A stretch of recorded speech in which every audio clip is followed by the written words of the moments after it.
हिंदी व्याकरण की श्रृंखला में आज हम स्वर के भेद पढ़ेंगे कि स्वर के 3 भेद होते हैं: ह्रस्व, दीर्घ और प्लुत। ह्रस्व स्वर, दीर्घ स्वर और प्लुत स्वर। जैसा कि अगली वीडियो में आपने देखा था, बताया भी गया था कि ह्रस्व स्वर किसे कहते हैं?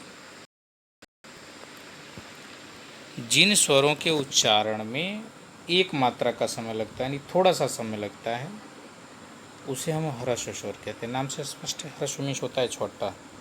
जैसे अ, ई, उ, री, यह ह्रस्व स्वर है। ह्रस्व स्वर के बाद दीर्घ स्वर की बात आती है। तो दीर्घ में ह्रस्व स्वर की अपेक्षा 2 गुना समय, यानी 2 मात्रा का समय, उसे हम दीर्घ स्वर कहते हैं। जैसे आ, ई, उ, ए, ओ, औ। आ, ई, उ, ए, ओ, औ, यह दीर्घ स्वर हैं। प्लुत स्वर जिनके उच्चारण लगता है, यानी कह लीजिए ह्रस्व की अपेक्षा 3 गुना समय लगता है, उसे प्लुत स्वर कहते हैं। प्लुत, इसका कोई चिन्ह नहीं होता। हिंदी का जो 3 बनाया जाता है, 3 अंक, इसी तरह से इसको हम दर्शा देते हैं 3 अंक से। इसका प्रयोग प्रायः किसी को बुलाने में किया जाता है। जैसे कृष्ण को बुलाना है, राम को बुलाना है, हमने कृष्ण लिखा और कृष्ण के बाद हमने 3 लिख दिया, तो यह ड़ पे प्लुत हो गया। जैसे कृष्ण लिखा, कृष्ण के बाद हमने 3 लिख दिया, तो कृष्ण पे प्लुत हो गया। राम लिखा, राम के बाद हमने 3 लिख दिया, तो प्लुत हो गया। राम, राम, मौ पे हमने प्लुत लगा लिया। अब यहाँ जैसे ओ में आप देख रहे हैं कि ओ के बाद हम 3 लिख रहे हैं और फिर मौ में हम हलंत कर रहे हैं, तो ओ पे हमें प्लुत लेना है। ओम, यानी ओ पे, ओ के उच्चारण में हमें 3 मात्रा का समय लेना है और व्यंजन आधी मात्रा का समय लेता है, इसलिए हम इसको बोलेंगे ओम। ओम यानी ओ पे हमें प्लुत लेना है। तो इस प्रकार हम देखें तो स्वर के 3 भेद हैं: ह्रस्व, दीर्घ और प्लुत। इसको हम अन्य तरीके से भी याद कर सकते हैं। मात्रो भेद ह्रस्व, द्विमात्रो दीर्घ उच्यते, त्रिमात्रो प्लुतो ज्ञेयो, व्यंजनम च अर्धमात्र। यानी जिनके उच्चारण में 1 मात्रा का समय लगता है उन्हें ह्रस्व, जिनके उच्चारण में 2 मात्रा का समय लगता है स्वर, और जिनके उच्चारण में 3 मात्रा का समय लगता है उन्हें प्लुत स्वर, और व्यंजन के उच्चारण में आधी मात्रा का समय लगता है। अब उसके बाद उच्चारण स्थान के आधार पर स्वर के भेद यहाँ पढ़ेंगे। उच्चारण आधार पर स्वर के 6 भेद होते हैं। उच्चारण स्थान के आधार पर स्वर के 6 भेद होते हैं। कंठ,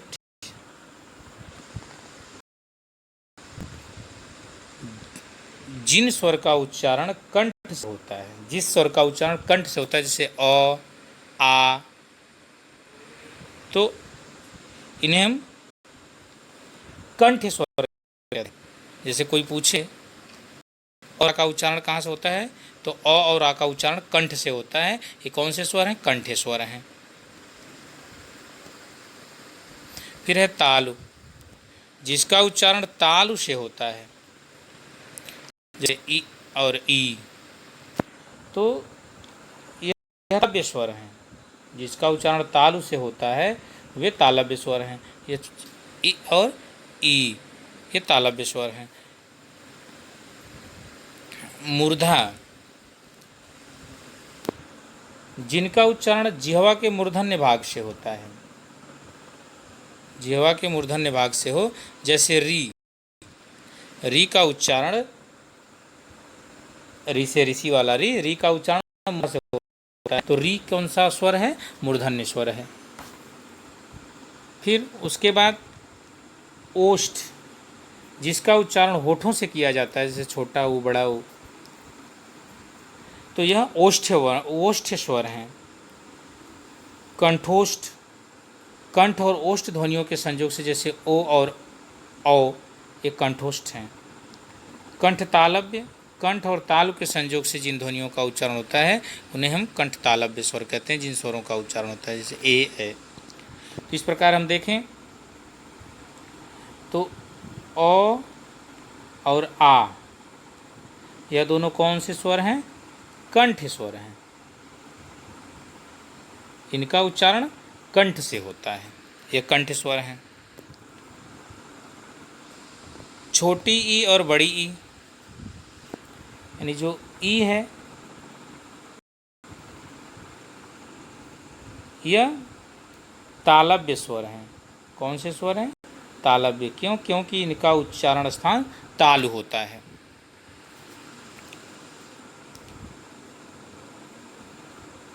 छोटा ऊ,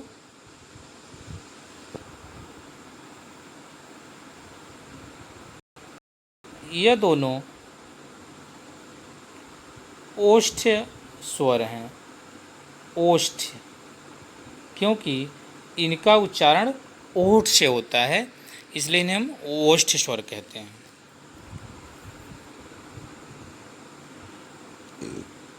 री मूर्धन्य,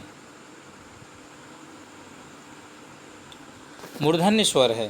क्यों? क्योंकि इनका उच्चारण जिह्वा के मूर्धन्य भाग से होता है, इसलिए इन्हें हम मूर्धन्य स्वर कहते हैं। ए और ए, ये कंठ तालव्य स्वर कहे जाएंगे। कंठ तालव्य, क्योंकि इनका उच्चारण कंठ और तालु के संयोग से होता है, इसलिए ए कंठ तालव्य स्वर हैं। ओ और औ, यह कंठोष्ठ स्वर हैं। क्यों? क्योंकि इनका उच्चारण कंठ और ओष्ठ के संयोग से होता है।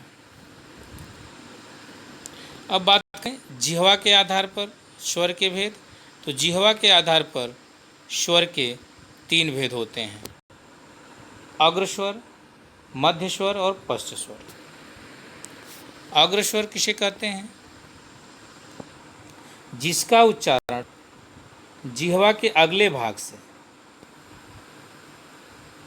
जिह्वा के अगले भाग से, जैसे छोटी ई, बड़ी ई, ए, तो यह कौन से स्वर हैं? अग्रस्वर, अग्रस्वर कहे जाते हैं। यानी अग्रस्वर कौन कौन से हैं?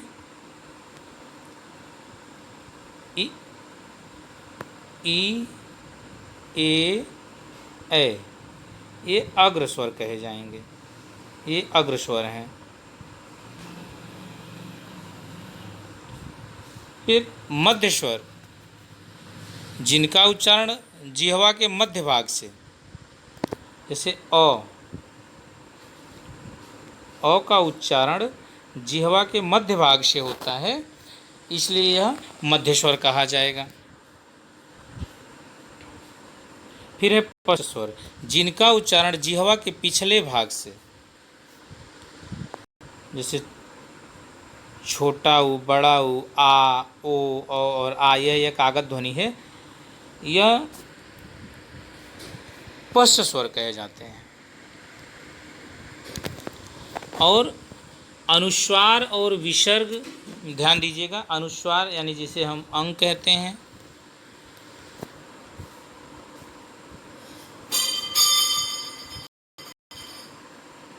जो अ के ऊपर बिंदी लगी थी, अंग, और विसर्ग जिसे अह कहते हैं, 2 बिंदु लग जाते हैं सामने, इन्हें अयोगवाह कहा जाता है। क्यों?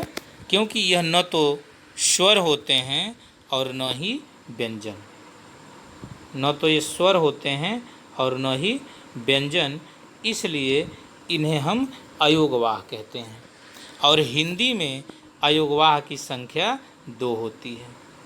तो आपसे कोई पूछे कि हिंदी में अयोगवाह की संख्या कितनी होती है, तो हिंदी में अयोगवाह की संख्या 2 होती है, अंग और अह।